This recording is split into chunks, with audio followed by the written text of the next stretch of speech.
ละเศร้าจังหวะมัน เบิ่ง เขายัง โอ้เขา เจ้าจ้ะ เห็นบ่สุกแล้วบ่นี่เบิ่งอยู่หั่นอันออกมาเบิ่งอยู่เนาะเหมือนไผ่ไหม้หม้อแล้วไปจักอันนี้พี่น้องเอ้ยเบิ่งเด้อเบิ่งยังอยู่เนาะอ๋ออายทวนอยู่พี่น้องเอ้ย คนหนึ่งเขาเจ้าเลย คนนึงเขาเจ้า เขาอันนั้นแล้วเขามันแข้งมันเขาก็นุ่ม นี่อันนี้มุงล้างถ้วยล้างจานเจ้า ด้วย เนาะอ๋อเวลาเฮากินข้าวกินน้ำมาแล้วก็ใส่สะลงไปพี่เลย ด้วย ลงไปพุ่นน่ะมันสิเป็นหยังนอกกันอยู่พุ่นลูก มันเป็นแบบส่วนมัน เป็นส่วนมันบ่สิเป็นห่วยบ่ ด้วย อ๋อ จ้ะกระสุน แล้วมันก็สิเป็นสายห้องอยู่พุ่นเนาะน้ำก็ไหลลงไปพุ่นเบิดเลยแล้วก็ทะลุลงไปห่วยลงไปพุ่นเลยบ่ ด้วย อ๋ออันขอโทษน้องอันปลาตัวใดอันที่ว่าเจ้าอันซุ่มเจ้าอันใส่ไปเข้าห้องน้ำของหยังปลาตัวใด กัดนิ้วพุ่นเลย หลังบ้านพุ่นอ๋อหลังสวนพุ่นเป็นนาไผ่ของน้องเลี้ยงน้องใจดีพี่น้องเนาะ กินข้าว โอ้กินข้าวกับหยังนี่ พัก ไปพี่น้องเนาะสบายดี อันนี้ลูกสาวลูกชายบ่นี่โอ้ยพี่น้องเนาะกินกับอีหยังเบิ่งอยู่หั่น กินกับมีกับ ต้ ผั ม ก แจ่มพริกเนาะได้หึงได้บ่อน คงแล้วเขาฮักกะเลี้ยงพอตูนี่เลี้ยงแต่น้อยนี่ฮักกะได้ออกมันมันเกิดมันช่องมือชามมือแล้วเขายาเลย โอ้ แม่เราไปชงยากันแล้วไปชงคืนอีเลี้ยงนี่ อืม นางเลี้ยงไปชงปะเลยนี่ปะตะเกียงเวลานั้น อืม แล้วพอตูแม่ตูเก็บเอา โอ้แม่เพิ่นน่ะมาเอามาปะไว้บ่ มาปะไว้มาชงคืนวันนี้เด้อหลานผู้เจ้าเด้อว่าผู้เจ้าเบิ่งแยงเอาเองว่า เอายาแล้วเอาเบิ่งบ่ได้หรอก แล้วก็เราปะเลยนี่ แล้วก็บ่ได้มาใกล้มาหยังเลย บ่เว้นเลยเท่าดีๆเลย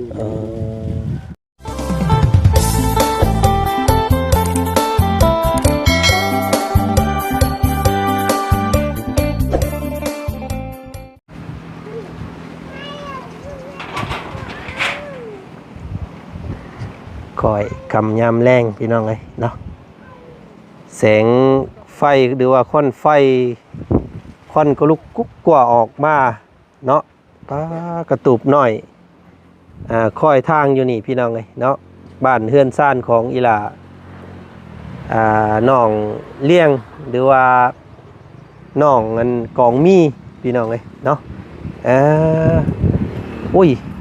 คอนฟื้นคอนไผ่ก็ลุกกลัวอยู่อันมีคนอยู่ข้างในบ่อันนี้พี่น้องเลยเนาะใส่ โอ้ยอยู่พี่น้องเลยเนาะน้องเลี้ยงเพิ่นกำลังนึ่งข้าวบ่นี่อีละโอ้สบายดีอ้าวเนาะเบิดมื้อนี้ยังบ่ได้สัมภาษณ์น้องเพิ่นเด้นี่พี่น้องเอ้ยเนาะกำลังนึ่งข้าวโอ้ยพี่น้องเอ้ยควันเข้าหูเข้าตาเนาะขี้ตาไผ่เราก็ต่ำๆพี่น้องเอ้ยอันนี้พี่มานั่งพี่ลูกมานั่งพี่ มืดเนาะกำลังนึ่งข้าวแรงอันน่ะสาวเจ้ามาแล้วบ่ลูกให้พี่อัน ทรง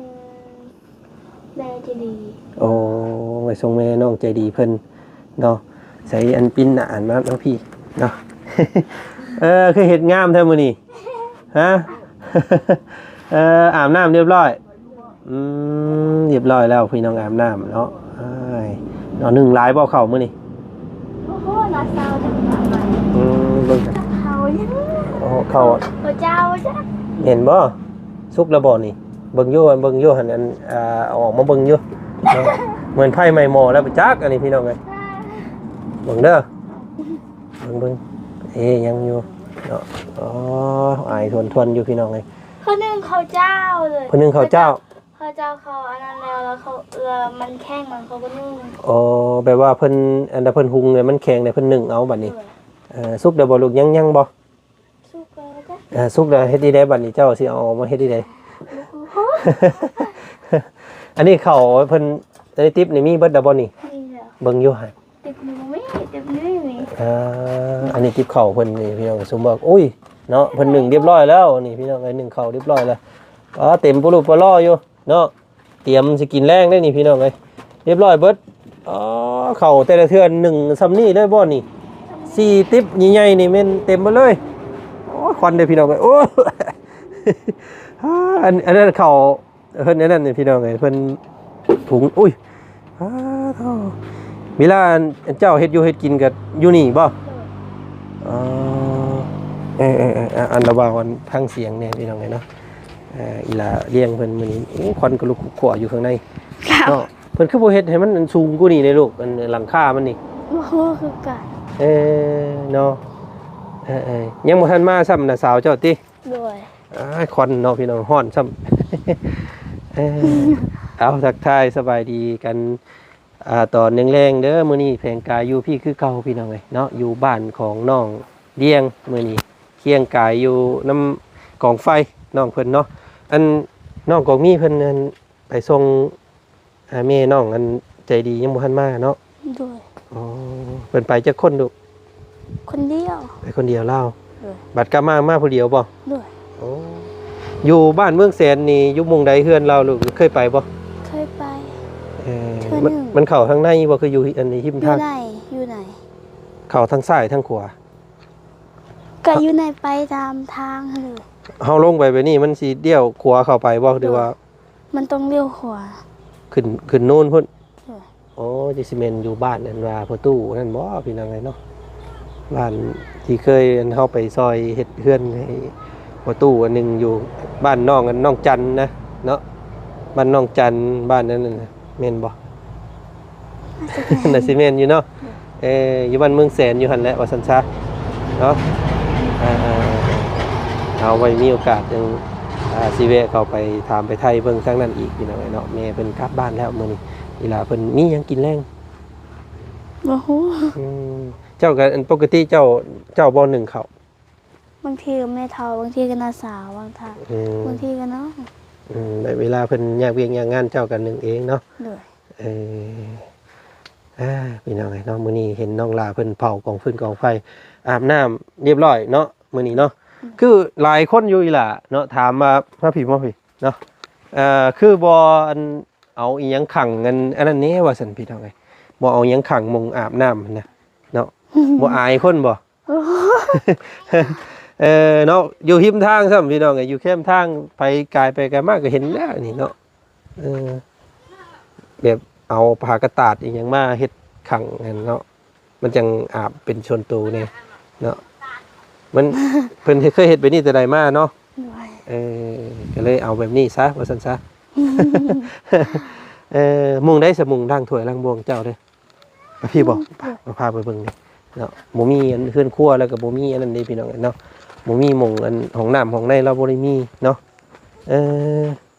นี่อันนี้หม่องล้างถ้วยล้างจานเจ้า ด้วย เนาะอ๋อ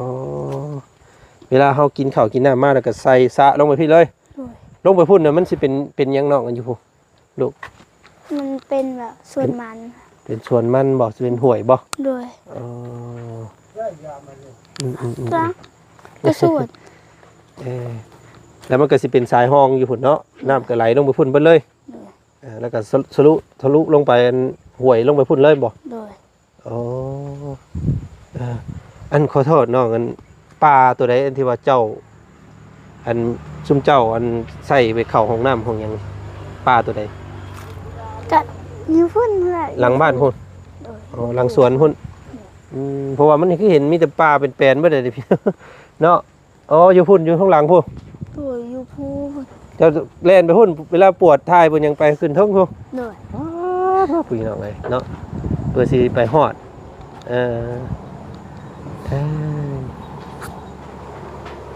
เนาะคอยเป็นคอยไปนะลูกเนาะ ด้วย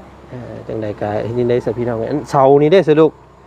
เพิ่นอันเฮือนไผตัวนี้เสาที่เพิ่นสิเอาไม้ มีเฮือนไผ่ อันของไผอันนี้ไม่ไผไม่ของพ่อเฒ่าเจ้านี่บ่ ด้วย โอ้พี่น้องเสาหลายได้นี่เนาะนี่แต่ว่ามัน แต่ ด เขา อก ซื้ ว่าแหละ อแล้วเขาซื้อแล้ว หึ เขาซื้อแล้วไม่ค่อยเท่าเอา มีคนซื้อแล้ว ด้วย อ๋อ เขาซื้อแต่โดนแล้ว 2 4 6 8 10 12 14 15ต้นพี่น้องป้าโตหลังบักใหญ่ได้เฮือนนี่เนาะ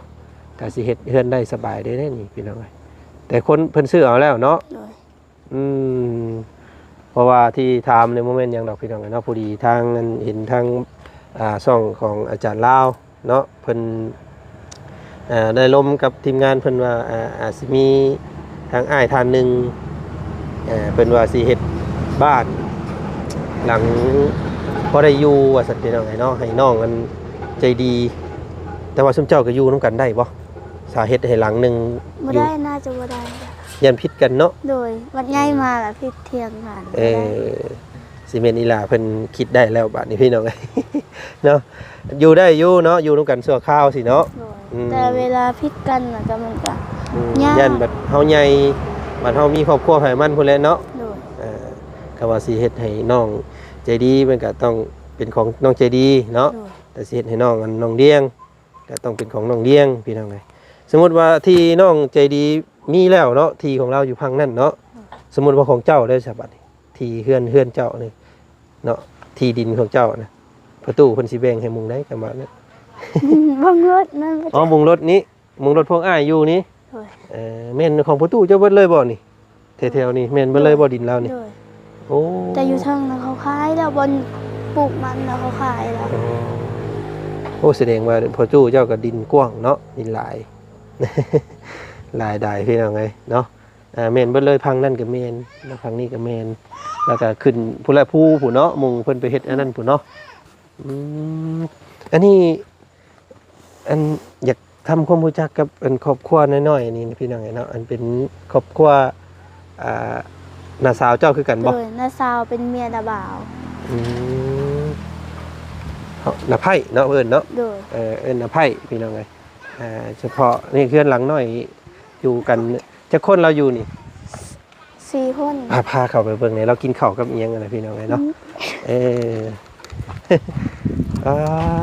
นี่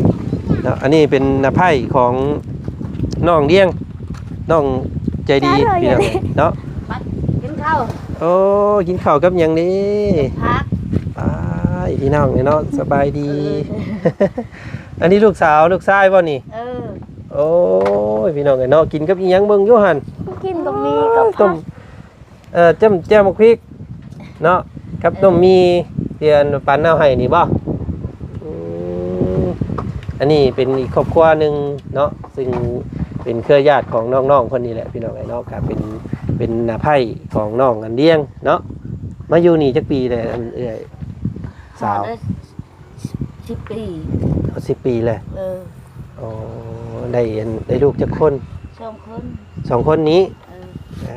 พอดีงามได้นี่พี่น้องไอ้เนาะพอดีผู้ชายผู้หนึงผู้หญิงผู้หนึงเนาะเป็นครอบครัวน้อยๆพี่น้องไอ้เนาะอันว่าสิเข้ามาเบิ่งหลายเทื่ออยู่แต่ว่าเราบ่ค่อยได้อยู่เพื่อนมื้อนี้เห็นเพิ่นอยู่เพื่อนเนาะอันนี้ของกินลูกสิบ่เผ็ดบ่นี่เวลาเผ็ดบ่ ลูกมากินเผ็ด อย่าเฮ็ดกินเผ็ดหลายเด้อเด็กน้อยเด้อย่านนั้นลำไส้เพิ่นบ่ดีเด้อพี่น้องเอ้ยเนาะ แล้วก็ให้มัน จ้าอันเจ้านี่มาอยู่น้ำผัวเนาะ อยู่เจ้าบ้านเจ้าอยู่บ้านหยัง บ้านตะนาง โอ้แต่นางไปทางนั้นแต่นางบ้านเอาห่อพุ่นบ่โอ้มาแต่พุ่นว่าสนิทพี่น้องไงเนาะเพราะว่าบ่จันหากะออกมาแต่มื้อก่อนนั้นเนาะมาแต่บ้านตะนางนั่นแหละเนาะเจ้าอยู่บ้านตะนางติ ไปเลี้ยงตรงเพื่อนบาดหลังไปหลัง ดงพอแล้วดงพอ บ้าน เพื่อนพอแล้วน่ะเพื่อน2 3 4 ลังหั่นน่ะ อ๋อ ดงพอ อยู่บ้านตะนางเนาะพี่น้องเนาะก็ได้มาอยู่น้ำผัวเมื่อเยี่ยมเพิ่นอยู่บ่พ่อแม่ มีจูปะชอนั่นแต่ช่วงแรก โรงเบียร์โดะบ่าว เราไป เราไปตลอดเหรอวะ ไปเยี่ยมอยู่เนาะพ่อแม่ยังเบิดบ่ ยัง ได้เนาะไงเรามาปักหลักปักฐานอยู่นี่พี่น้องเราเป็นครอบครัวแล้วก็อันนั้นมันยังก็ซุ่มยังไงนะทั้งนั้น เอากันเดี๋ยวไงเดาเลย เรา เข้าเหรอวะ มุงเม็ดเข่าอันนี้ก็ใช้สมุงรับมุงนอนได้อยู่ใส่ทางในโห เลยจะอันเลยโดนเยอะอยู่น้ำพัวบ่มีเนี่ยบ่มีเฮือนอยู่ไอ้ได้ ขาดเมื่อไหร่ มุงกระคาดมัน เนาะเป็นครอบครัวน้อยๆอันนี้พี่น้องเอ้ยเวลานอนก็ขึ้นไปนอนหันเบิดกูคนบ่ นอนนั่นหมด อ๋อเต้าพี่น้องเอ้ยเนาะขาดเบิดแล้วมันขาดหมอนโมงแล้วเนาะผ้าฝนย้ำฝนตกแล้วส่งสิหัวแท้เฮือนแล้วนี่ หัวมาเลยมีน้ำฝนตกมันเปียกมาเลยอยู่บ่ได้เลยนี่เขาก็เปียกหมด นี่พี่น้องเอ้ยเนาะลูกสาวลูกชายก็กำลังกินข้าวไว้กินข้าวเนาะแซ่บบ่ลูกแซ่บบ่ กินข้าวใส่รถจุ๊บรถ เอ้ยกินข้าวแรงต้องกินแต่เว้นเนาะมันบ่มีไฟเนาะกลางคืนมากก็ใช้แต่ไฟโคมอันนี้บ่ยึงนี่ ใส่โค ใช่ ม ตะโคม โอ้ยบ่มีไฟพี่น้องเอ้ยจังพ่อน้องอันน่ะกองมีแล้วว่าอยากได้ไฟเนาะอยากได้ไฟดึงลงไว้เฮือนนี่พอได้ใช้สู้กันในครบเฮือนนี่พี่น้องเอ้ยอันนี้บ่มีไฟลำบากเนาะบ่ใบละ กินให้เบิ่งแน่กินให้เบิ่งแน่ อันจาน กินรส ยิง โอ้เจียวหมกพริกกินต้มพักอีหยังนี่ ผักยังอร่อยบัดอร่อย ปงูร้อนดอก อันนั้นยอดมัน ยอดมัน ยอดมันอันนั้นนะยอดมันเผา อันอีหลาน้อยก็กินบ่นี่ กินได้บ่ กินได้ แม่พากินหยังก็กินเด้อพี่น้องเอ้ยเนาะพ่อเพิ่นไปไสซะนี่ ไปเล่น แล้วเวียกแล้วงานแล้วก็ไปหาแอนเนาะหาดินหาแอนก่อนผู้ลูกสาวเพิ่นคือสิแซ่บอยู่อันมีนี่เนาะ มีทำกิน อันมีที่อ้ายเอาให้บ่ปันกันบ่ปันกันได้กินได้กับปันกันพี่น้องเอ้ยเนาะเดี๋ยวสิเอาขนมมาให้เด้อเดี๋ยวสิเอาขนมมาให้อันน้องๆเพิ่นเด้อซื้อนี่ได้ลูกเจ้านี่ บักไก่ ไก่ บักไก่ ใบซีบักไก่พูนน้อยๆนี่ใบซี ใบซี ด้วย โอ้นางใบสีเท่า ไก่ ไก่ ไก่ปู ไก่ผู้เนาะไก่ผู้อกอันนี้ใบซี ใบซี ใบซีบ่คือใบซี ใบสี ใบชี้ น้องใบสีผู้งามเลยนะน้องอีหลาน้อยเพิ่นก็ได้เป็นแต่เพลงซับเนาะให้ก็ดูคนแขกพี่น้องเจ้าซื้อหยัง ชื่อฮัน อาหันอาหันจักปีเด้ออาหัน โหด้วยชาวปี เสาเจ็ด ชม เสา เจ็ด เสา เอ้า เจ็ด เพิ่นหลายใช่บัดนี้22เขาจะ ผมเสาเจ็ด เนาะ เบิ้ลเสาหกเสาเจ็ดมัน สิประมาณนั้นเนาะเป็นอ้ายเป็นเอื้อยน้องอันนี้อยู่เนาะเป็นเอื้อยน้องอัน จ้อยไป น้องกองมีอยู่เนาะน้องกองมี21ปีเจ้าเกิดก่อนเราบ่น้องกองมี อันไปมันก็ยกมกมีมันมวยเบิ้ลเสาเจ็ดสบาย เพิ่น ค่ะ มาแต่ไกลเด้นี่พี่น้องเรามาแต่บ้านตะนางผู้ใดเนาะบ่แม่นใกล้ๆได้นี่เนาะเฮ็ดที่ได้จังไปพ้อกันกับผัว พวกเราไปลินอยู่บ้านตะนางค่ะเลย อ๋อไปดินเอา เลย เอาเดี๋ยวสักหน่อยอันให้อีหลาเอาขนมมาให้ เดี๋ เด้ ย อ ว กิน บ ร อก ถ ไป เด้อ ไปแก้ว กิ เย น อะ ข้าวรอด จะเอาไว้ว่า อยู่น้ำพัวก็ด้นเลยไอ้เอ้ยมาบ่มียังเลยอ่ะเพิ่นอยู่แล้วบ่มี นี่แหละเพื่อนกันน้อยๆ ถ้วย เนาะ กับบ๊อบบี้ ช่วยแล้วบ่มี บัตรนี่บ่ถ้วยบวงบัตรนี่ บัตร เท่า นี่ นี้เลยเก่งไปปลาเราเนี่ยฮะกะป้าอัน โคกเราก็แตกแล้ววะ โอ้เนาะมีอันน้อยอันแตกนี่บ่หกมันเท่า มี นี้ แต่ บ่ อันเดียวนี้แหละ เดียวนั่นแหละ โคก เห็นน้องกัน เอาไว้ พบน้องกัน ตำแจ่ว ว่าใจดีมื้อนั้นมันแตกมื้อนั้นก็ได้เนาะมาเห็นพวกตัวนี้ก็ยังแตกอีกได้ตำมาพริกเก่งโพดเฮ้ยเนาะเพราะว่ากินแก้วมาพริกด้วยเนาะก็เลยแตกไวอะไรกันกระบะพี่น้องน้องน้อยเป็น2คนแต่เพลงเนาะลูกเจ้าเนาะจักปีได้หั่น ผู้น้อยนะ3 ปีผู้ใหญ่นะ4 ปี ปีละลูกเข่ายังหลายบ่ บ่ได้หลาย ยังประมาณจักสอบน่ะ น้องเชบ่าว ละเบิ่นบ่าว เรือ10 สอบแล้ว สิประมาณนี้แหละเนาะ เรือ10 สอบ โอ้ยน้องเฮือนหลังน้อยๆอยู่หลังบ้านเนาะบ่ได้เข้ามาเบิ่งจักเทื่อมื้อนี้เข้ามาเบิ่งเพิ่น เนาะหนเขาหวนขึ้นเข้ามาพี่น้องเนาะนี่เป็นน้าสาวเนาะเมียของระเบาน้องเลี้ยงพี่น้องเนาะมาส้นเช่าอยู่นี่เป็นครอบครัวน้อยๆแบบว่าอาศัยส้นอยู่นำผัวเนาะเพราะว่าอยู่เฮือนเดียวกันบ่ได้เด้เนาะหลังนั้นเฮือนไผสรุกกันนะ อันนั้นเขาเฮ็ดไว้แบบว่ายามฝนแล้วมันแห้งแล้วยานอันนี้ยานถึกไม้นี่เราก็เลยเฮ็ดไว้เพื่ออยู่นั้น อ๋อย่านว่าไม้มันคนมันหักทับเนาะ โดย ถ้าเกิดเฮ็ดไว้แล้วสิพาลูกหอบขึ้นไปพ่นบัดนี้ โดย โอ้ ไปมีงานลูกได้ตรงที่ว่าย ามฝนแล้วเราน่ะลบไปนอนอยู่เฮือนเขา โอ้ยย่านนี่เนาะลมซ้ำเนาะต้นไม้ก็ต้นไม้ใหญ่ต้นไม้อันนี้พี่น้องเอ้ยว้าตเอ้ากินข้าวซะเด้อเดี๋ยวสิเอาขนมมาให้เด้อเดี๋ยวสิพาขนมน้ำนอกกันเลี้ยงมาให้พี่น้องเอ้ยอันนี้บ่หมูจูไผเรา โดย โอ้ยพี่น้องเอ้ยเนาะอยู่ดังบ้านของน้องเลี้ยงเพิ่น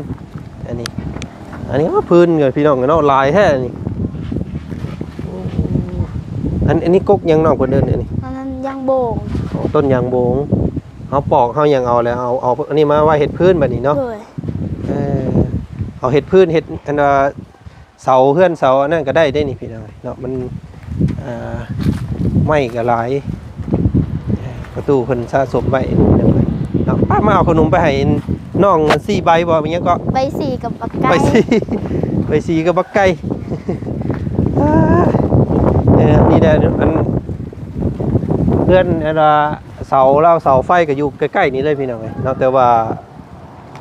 มันเป็นบ้านที่แล้วมีหลังเดียวเนาะมันก็เลยโบมีผู้เข้าลายเพื่อนเนี่ยเพิ่นยังเอาแพงว่าซั่นซะเนาะก็เลยยังบ่ทันได้มีไฟต้องกินข้าวต้องกินแต่เว้นได้ว่าซั่นพี่น้องเนาะเพิ่นอันนั้นต้องอาศัยข้าวแต่เว้นทุบเอาขนมให้น้องใบซีก่อน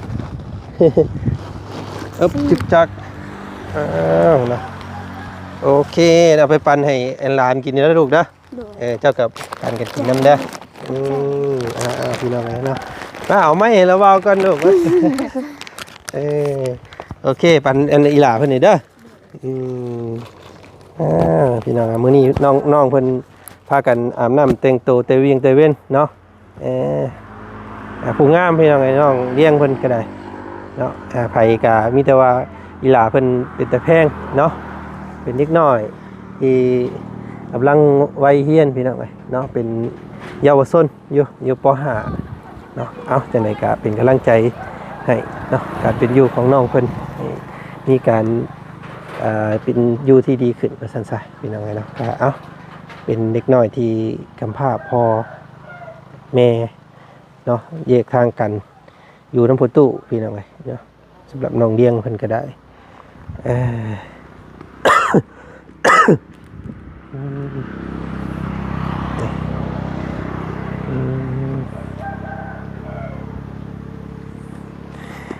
เนาะทางประตูเพิ่นก็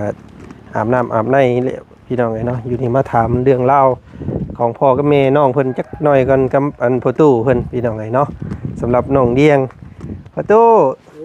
สบายดีประตูเนาะอาบน้ำแต่เว้นแท้ประตูมื้อนี้มันหนาวอย่ามันหนาวเอา